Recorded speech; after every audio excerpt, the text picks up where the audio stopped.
Well, we're going to go outside right now. Live look at San Rafael. You can see still no relief from the smoke. Our bad air has now set a dubious record. Today is the 15th day in a row we've been under a spare the air alert. That breaks the previous record of 14 days set during the Camp Fire in Butte County, which ravaged the town of Paradise back in 2018. All right, let's bring in Chief Meteorologist Jeff Ranieri. And Jeff, you know, today I actually Googled on the CDC the effects of this because I've had a headache for like 4 days straight. And they say this bad air quality can give you headaches and scratchy throat. It just kind of all gets into your respiratory system, and I'm right there with you with the headaches. It's kind of like this off and on situation.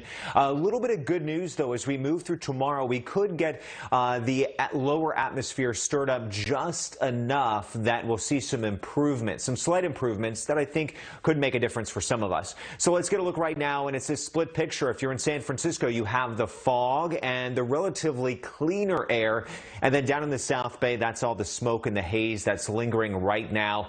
71 in San Jose and a cool 64 in San Francisco. So let's bring it to those changes we could see. And we don't often show this very much. It's some raw computer model data. So take a close look. Focus in on the red zones. That is the most unhealthy smoke levels. And you can see at 6:30 tomorrow morning, here's the time bar at the top. Again, focusing on the red to orange colors. That's unhealthy. 6:30 tomorrow morning, it lingers over the Tri-Valley down here through the South Bay.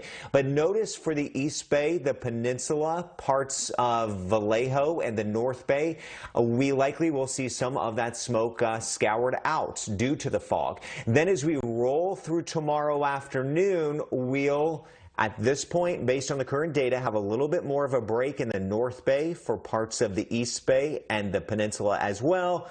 Meanwhile, the Tri-Valley and the South Bay will be holding on to some of that smoke. So some minor changes that I think will make it just a touch better.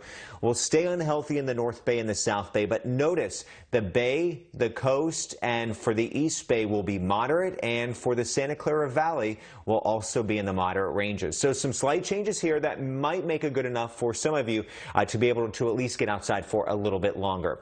As we move into tomorrow morning's forecast, I have you down to 55 in the Tri-Valley, 59 in the peninsula, South Bay at 58, and I really think that best chance of fog in the morning would be right here over the East Bay, San Francisco, and the North Bay, which again would give us some improved air quality, at least to start the day. Now, as we roll through tomorrow, notice that sunset, 7:35 in the afternoon, so that sunset's getting earlier and earlier as we continue to head closer to fall.